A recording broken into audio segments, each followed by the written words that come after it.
The moment that changed everything did not arrive with drama or warning.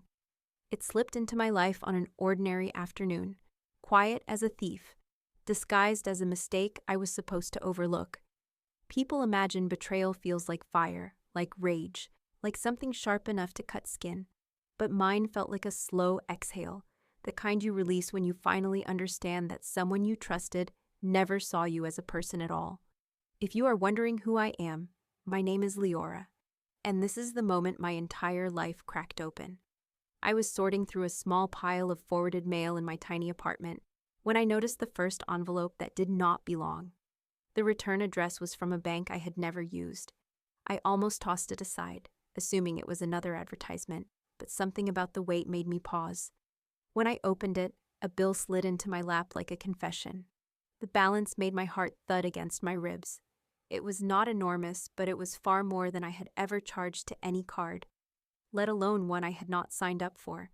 At first, I wondered if my identity had been stolen by a stranger. That would have been almost comforting.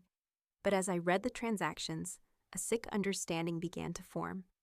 The grocery store near my parents' house, the gas station my mother always used, the discount clothing shop she loved. The timeline stretched back almost a year. My chest felt tight, like something inside me was slowly collapsing.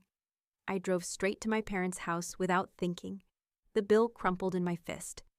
My mother was in the kitchen when I walked in, humming softly to herself, as if she had not spent months lying through her teeth. I set the bill on the table. She stared at it for a few seconds before lifting her eyes to mine. There was no shock, no confusion, only annoyance, as if I had interrupted her evening with something trivial. She told me it was nothing, that she had only used the card for groceries, that family helps family, that she had been planning to pay it off soon. Her tone carried that familiar, airy confidence, the kind that dismissed any concern that did not belong to her. I kept waiting for her to look even a little guilty, but she never did. My father joined us, already taking her side before he heard the full story. He said reporting it would ruin her life. He said I was being dramatic. He said family loyalty mattered more than a little debt. The pressure in my chest thickened until I could barely breathe. Somehow they had turned me into the villain within minutes. And because I had been trained my whole life to keep the peace, I apologized. I said I was overreacting. I said I understood. The words tasted like metal and regret, but nothing inside me felt resolved. I walked out of that house with a smile that did not reach my eyes and a silence that stretched between us like a wound. I drove back to my apartment in a daze, clutching the bill the way someone might hold evidence of an unsolved crime. The truth followed me up the stairs and into my bedroom, settling on my chest like a weight I could not shift. I lay awake for hours, replaying every moment of my childhood with fresh clarity. The favoritism, the subtle manipulations, the times I had been scolded for asking questions she did not want to answer. That night, something small inside me snapped. Not loudly, but with a definitive finality. I realized I had never been protected by the people who claimed to love me. I had only been useful. And once I understood that, the apology I had given them began to rot in my stomach. The truth had been revealed, but the damage had only begun. My mother carried on as if the conversation about the credit card had been a brief misunderstanding, something already forgiven and forgotten. She sent me cheerful messages about family dinners, new recipes she had tried, small updates from her garden.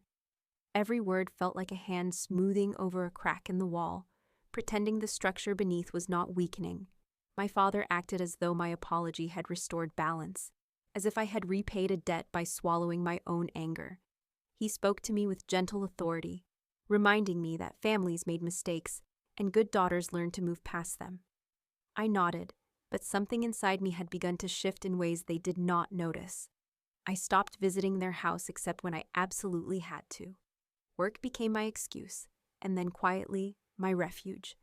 I stayed late in the office even when there was nothing pressing to finish, using spreadsheets and quiet hallways to buffer the space between us. My phone spent most evenings on silent, face down on the far corner of my desk. Messages from my parents collected like dust, each one light enough on its own but heavy when gathered together. I still replied sometimes, short phrases that offered nothing of substance. My mother remarked once that I seemed tired lately. My father suggested vitamins. Neither asked the real questions. As the weeks passed, a strange quiet settled around me. It was not peace. It was more like an interior fog, soft but suffocating. I moved carefully through my days, conscious of every word I spoke, every hesitation in my voice. I had spent my childhood learning how to be the dependable one, the daughter who did not argue, did not complain, did not create waves. And now that same instinct taught me to shrink, to pull away without being noticed, to create distance so gently that it looked like adulthood instead of avoidance. Inside, though, everything felt colder. When I visited their house for a holiday dinner, my mother greeted me with a hug that smelled like her usual perfume, warm and familiar. And yet all I could think about was that envelope, the silent months of deceit she had never admitted to. She set plates on the table and asked how work was going. I answered with bland details. My father joked about my long hours, telling me not to forget my family. I smiled because it was easier than revealing the truth. Every interaction became a test of my ability to maintain the old roles while privately rejecting them. They believed my composure meant forgiveness. They believed the absence of confrontation meant acceptance. They believed I had tucked the entire incident away like an unpleasant memory sealed in a drawer. They had no idea that my silence had changed shape, becoming sharper, clearer, more deliberate. It was not surrender. It was observation, preparation, the slow accumulation of resolve masquerading as compliance. I began to notice patterns I had never seen before. The way my mother redirected conversations whenever they brushed near accountability. The way my father softened every mistake she made, cushioning her from consequences she had never learned to face. The way both of them expected me to carry the emotional weight of the family, to be the one who always understood, always adjusted, always forgave. Once you spot a pattern like that, you cannot unsee it. It becomes the backdrop of every memory, every conversation, every smile. The shame that followed me during those weeks did not come from what she had done. It came from how easily I had apologized, how quickly I had bent myself back into the shape they preferred. I carried that shame quietly, tucked into the hollow of my throat, reminding me that loyalty without boundaries is not devotion. It is a cage. Every day the air around us seemed to thicken. Conversations grew shorter. My visits became rare. My mother commented once that I felt distant lately. I told her I was fine. She believed me because believing anything else would require admitting what she had done. What they read as peace was only the space before a storm, the quiet pressure of air that warns you something is building. They mistook my silence for surrender. They did not understand it was the first fracture of separation, forming slowly, quietly, in a place they never thought to look. And once a fracture begins, it never stays small. I left without any dramatic speech or tearful confrontation. One morning I woke up, looked around my small apartment, and realized I could not keep living inside the quiet resentment that had settled in my bones. I packed 2 suitcases, folding clothes with a calm that surprised even me. There was no plan beyond escape, no destination chosen because it held meaning. I just needed distance, something wide enough to breathe in. By the time the sun set, I had signed a temporary work contract in another country, the kind of low-level administrative position that paid little but required nothing from me except consistency. It felt like a doorway. The flat they placed me in was barely larger than my childhood bedroom, wedged between 2 noisy neighbors and furnished with sagging chairs. The rent consumed most of my paycheck, leaving me with enough for groceries and public transportation. Still, I felt lighter than I had in years. Freedom did not arrive in grand gestures. It came in small moments, the ones tucked between duties, where no one looked over my shoulder or told me who I was supposed to be. I worked during the day, sorting documents in an office that smelled faintly of coffee and dust. At night, I sat at a tiny kitchen table and taught myself skills I had never been encouraged to learn. I studied digital bookkeeping, contract negotiation, and basic coding. I watched videos about consumer law and personal finance, subjects that once felt intimidating but now felt vital. It was strange at first, building competence in silence. knowing no one back home would ever imagine I was capable of it. My parents still believed I was the same dutiful girl they had molded, the one who apologized to keep peace, the one who accepted blame because it was easier than challenging them. They sent messages that danced clumsily between guilt and command, asking when I would visit, reminding me of birthdays, holidays, any excuse to pull me back into orbit. I responded less and less, typing careful answers that revealed nothing about where I was or what I was doing. Sometimes I left their messages unread for days. Then the debt collectors found me, not because of anything I had done, but because my mother had continued using credit tied to my information. Seeing another letter, another balance I did not create, ignited a feeling very different from the dull ache I had carried before. Something inside me constricted and sharpened, transforming from hurt into precision. The injustice no longer felt foggy. It had direction now. That shift changed everything. I stopped thinking of myself as the victim of their choices and started thinking of myself as someone charting a path out of the wreckage. My nights became longer as I studied, pushing past exhaustion because every new skill made me feel less trapped. I found freelance work online, small tasks at first, then slightly larger ones as my confidence grew. It was not glamorous, but it was mine. There was power in earning money outside the reach of my parents, power in knowing I could build something on my own terms. My world grew quietly. I became someone who woke before sunrise to take on clients in different time zones, someone who kept notebooks filled with goals I had never said aloud, someone who learned how to navigate cities where no one knew my name. For the first time, I breathed without the weight of expectation pressing against my ribs. Every day I walked through streets filled with strangers, and every day I felt myself stepping deeper into a version of life I had once assumed was reserved for other people. Meanwhile, home kept knocking on the edges of my life. My mother sent long messages that mixed nostalgia with accusation. My father tried gentler tactics, asking if I needed anything, pretending concern when what he wanted was control. I felt their attempts like faint tugs on a rope I had already dropped. I no longer needed their approval, and that realization tasted like victory. In that small flat, under dim lights, surrounded by unfamiliar voices and unfamiliar streets, I felt the power shift for the first time. No longer passive, no longer waiting. My silence had changed. It was becoming a ye. I returned to my hometown almost 1 year after leaving, though it felt more like stepping into a preserved version of my old life than truly coming home.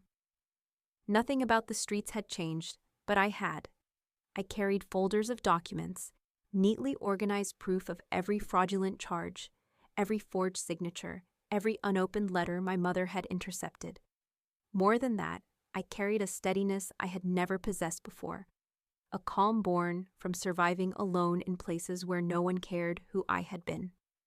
My parents greeted me with watery smiles and the kind of fragile relief usually reserved for miracles. They assumed my presence meant forgiveness. They assumed I was still the girl who apologized to make everything simpler. Their mistake. I stayed in a small rental near the edge of town, close enough to move through my tasks quickly, but far enough to keep their expectations at arm's length. My first meetings were not with them. They were with investigators who reviewed each document carefully, asking questions about timelines, access, and intent. I answered with clarity because I had rehearsed the truth so many times that it no longer trembled inside me. A lawyer met with me the following morning, explaining what would happen if I chose to press charges and what options existed if I wanted restitution without a court battle. The credit agency had already begun the process of removing the fraudulent account from my record, but they needed a full statement from me before they could proceed. I signed every form without hesitation. Each signature felt like reclaiming a piece of myself. My parents called repeatedly, insisting I come for dinner, insisting they needed to see me, insisting that whatever distance had grown between us could be fixed with enough conversation. I avoided their house for 3 days, until I had met with everyone I needed. Only then did I drive to their neighborhood, my chest tight with a mixture of resolve and exhaustion. When my mother opened the door, her expression softened instantly, her eyes already brimming with the assumption that things would return to normal. She pulled me inside, touching my arm, my shoulder, my hair, as if physical closeness could erase what she had done. We sat in the living room while my father pretended to busy himself in the kitchen, giving her the floor to perform the role she always had. She made small talk first, commenting on how tired I looked, asking about my trip back, complaining lightly about the weather. I let her speak, watching the practiced ease with which she avoided anything true. When she finally asked how long I planned to stay, her tone carried an expectation, a hope that I would say something comforting. I did not. I told her I had meetings to attend. I told her I had documents to finalize. I told her the investigations were moving forward and I needed to be available. Her smile faltered. For a moment she looked confused, almost offended, as if she could not understand why I would involve anyone outside the family. She reminded me that she was my mother, that what she did had been out of necessity, that people make mistakes. She said we could solve everything privately. I looked at her and felt the bruise of all those months, the bruise she believed would never break, because I had always protected her from consequences. But I was not that girl anymore. I told her the simple truth, that love without accountability is not love, that silence is not loyalty, that forgiveness is not owed, and trust once broken does not return just because she demands it. Her face tightened, a flash of anger breaking through her polished concern. She tried to insist the situation was being blown out of proportion, that I was overreacting, that I was harming the family for no reason. But the pressure that had built inside me for a year had sharpened into something unmovable. I told her I was done carrying the weight of her choices. I told her I would no longer protect her from the truth she created. She finally realized I had come home not to restore anything. I had come home to end it. The morning the case was filed began like any other, quiet enough that a person could pretend nothing monumental was about to happen. I woke before sunrise, not out of anxiety, but because my body had grown used to the steadiness of early mornings. I made coffee, sat at the small table in my rental, and read through the documents one final time. The evidence was orderly, neat, exact. It looked nothing like the chaos of the last 2 years. I felt no tremor in my hands, no hesitation, only clarity. When I arrived at the investigator's office, the air smelled faintly of paper and disinfectant. The sound of a printer hummed in the background. The ordinary surroundings made the moment feel sharper, as if the world had narrowed to a single decisive point. When the final packet of paperwork was placed in front of me, the investigator walked me through each section. Her voice was measured, calm, free of any emotional weight. She asked me to confirm the timeline, the charges, the forged signature, the intercepted mail. I answered every question without faltering. By the time I signed my name at the bottom, something inside me loosened. It felt like unfastening a clasp that had been cinched too tightly around my ribs. I stepped outside and stood on the sidewalk for a moment, letting the cool air settle against my skin. The sky above was clear, soft with morning light. It felt strange to realize the world looked exactly the same even when everything in my life had just shifted. My parents called within an hour of being notified. My mother's voice was thick with disbelief, then panic, then a sort of desperate melodrama I recognized all too well. She cried about family bonds, about how she had raised me, about the shame she claimed I was bringing on us all. She begged me to reconsider, listing memories like charms on a bracelet she hoped would hypnotize me back into obedience. It was the first time I had ever heard her plead. My father followed, not with tears, but with anger that pulsed through the phone.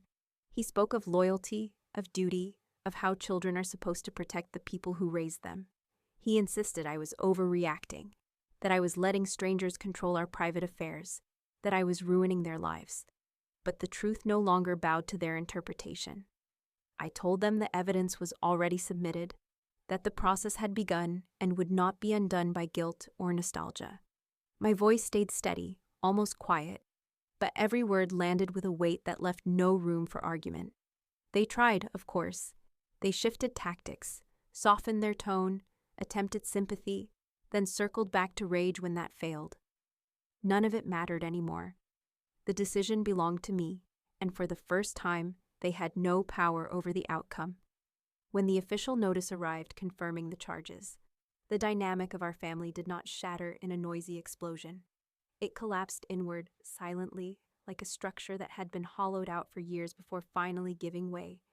There was no screaming, no dramatic confrontation, only a clean, irreversible break. My mother would now face consequences she could not twist into excuses or push onto me. My father could no longer hide behind the illusion of unity. Every protection they had relied on for decades had dissolved the moment the truth entered the hands of people who had no interest in our family mythology. The strangest part was the absence of triumph. What I felt instead was release, a long, deep breath that seemed to echo through every part of me.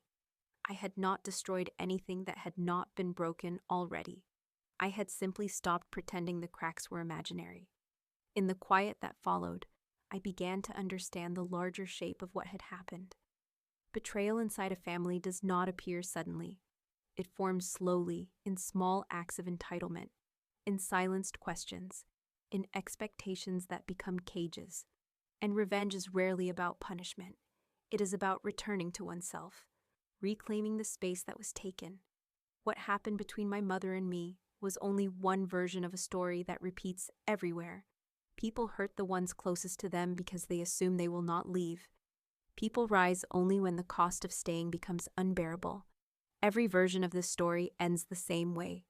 Not with reunion, with revelation.